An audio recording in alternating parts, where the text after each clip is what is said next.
मनीष कश्यप के स्वास्थ्य पर ताजा अपडेट, आइए सुनते हैं डॉक्टर ने क्या कहा। मनीष कश्यप जी हमारे इमरजेंसी में लगभग 9:30 के पास आए थे।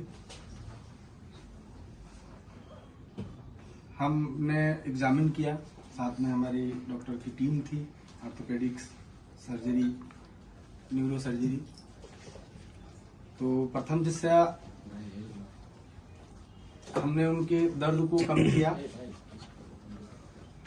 उसके बाद मल्टीपल टेस्ट हुए, क्योंकि उनके सर पे, कान पे, सीने में, लेफ्ट साइड के नी में दर्द था काफी, जो टच करने के बाद दर्द हो रहा था। उसके बाद इनको एडमिट किया गया। चूंकि सीने में भी दर्द था और दर्द था तो शायद इसकी वजह से उनको सांस लेने में तकलीफ हो रही थी, तो हमने उनको ऑक्सीजन पे रखा, लो फ्लो ऑक्सीजन पर। और अक्सर ये जो सीने में चोट लगता है या दर्द होता है तो हम लोग मैनेजमेंट में ये करते हैं। अन्यथा सारा रिपोर्ट उनका अच्छा आया। सीटी स्कैन हेड का, नेक का, चेस्ट का, एब्डोमेन का और पेल्विस का विद इन नॉर्मल लिमिट है, मतलब कि कहीं से कोई इंटरनल इंजरी नहीं आई। उसके पहले हमने ई फास्ट होता है वो किया था तुरंत, जिसमें कुछ भी कार्डियक इशू और लंग में कंट्यूजन या लंग का इंजरी नहीं था।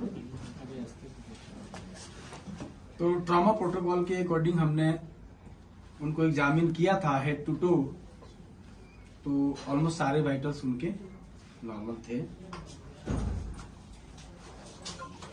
आज भी पेन और थोड़ा सा, क्योंकि चेस्ट में दर्द है, ईसीजी नॉर्मल आया है उनका, तो मोस्ट प्रोबेबली चेस्ट में पेन है।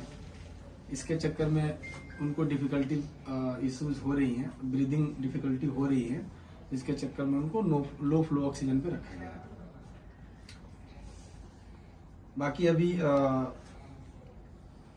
एक चांस रहता है कि अगर एब्डोमिनल इंजरी है, बट आउटसाइड और सीटी स्कैन में ऐसा कुछ भी नहीं आया कि कोई भी इंटरनल इंजरी पेट में है, और चांसेज है कि अब नहीं आएगा, क्योंकि ऑलमोस्ट 24 घंटे बीत चुके हैं। ठीक है, बातचीत कर रहे हैं और मोस्ट प्रोबेबली हम लोग उनको आज नाइट से ओरली अलाउ करेंगे, sip of water and liquid diet से। यही है हमारे डॉक्टरी पॉइंट से। ये चोट कैसे आई? कैसे, आप डॉक्टर हैं, आप बता सकते हैं आखिर ये चोट कैसे लगी? डंडा हाथ कैसे? जो हमने हिस्ट्री लिया, पहले तो उनको हम सारा एग्जामिनेशन करके और जो जरूरत थी उसको पूरा किया। पेन हो रहा था उसका निवारण किया, तत्पश्चात उनको फ्लूइड स्टार्ट किया। ये सब करने के बाद हिस्ट्री लेना होता है पेशेंट का, क्या हुआ। तो उसमें ये शायद पीएमसीएच में किसी अटेंडेंट को या किसी मरीज के लिए गए थे, जहाँ पे वहाँ पर डॉक्टरों से और जूनियर या सीनियर, क्योंकि हमारे स्कोप का नहीं है, वहाँ पर इनसे मारपीट हुआ और उस मारपीट में इनको जो चोट आई उसका इलाज हम कर रहे हैं।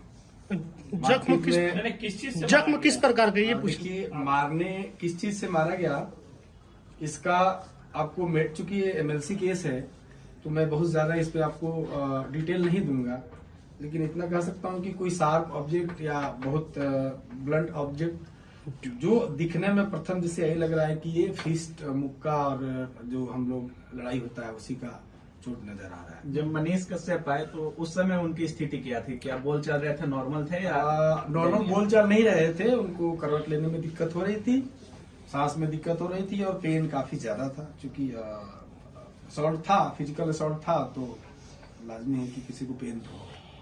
कब तक आप लोग रखेंगे? देखिए, ऐसा है कि अदरवाइज तो नॉर्मल है, सांस लेने में जो थोड़ी बहुत दिक्कत है, उसके अलावा सब कुछ नॉर्मल है। तो इसका कोई वो नहीं होता है कि अब मैं बोलूँ कि आज आए हैं तो कल डिस्चार्ज कर देंगे। सब कंडीशन जैसे इवॉल्व होता है, अगर सब चीज सही रहा तो नेक्स्ट 24 आवर में हम डिस्चार्ज कर सकते हैं। सर फेस में भी चोट है क्या? सिर में आपने बताया चोट है, हाँ, में फेस भी? दैट इस रीजन में दोनों साइड में, फ्रंटल रीजन में प्लस मैक्सिलरी रीजन में, और थोड़ा ईयर पे भी चोट है। मुक्के का चोट है। प्रथम दिशा तो यही लग रहा है। ब्लैक हो गया है क्या सर फेस में? नहीं, रकून आई नहीं हुआ है, उसको ब्रूज बोलते हैं हम, ब्रूजिंग है। सर एक क्वेश्चन, सर ये केस मारपीट का है तो ये सर FIR किधर हुआ है या नहीं, देखिए इसमें हमारे पार्ट का ये होता है कि कोई भी एक्सीडेंटल केस आता है, वो गिरा हुआ है या लड़ाई का आया हो या पॉइजनिंग का आया हो, तो उस केस में हमें पुलिस को रिपोर्ट करनी होती है। तो पुलिस को हमने जब ये आए थे उसके 10 मिनट्स के अंदर ही रिपोर्ट दे दिया है कि ऐसे वो कोई भी पेशेंट होता है तो हमें हाँ, वो नॉर्मल। Thank you.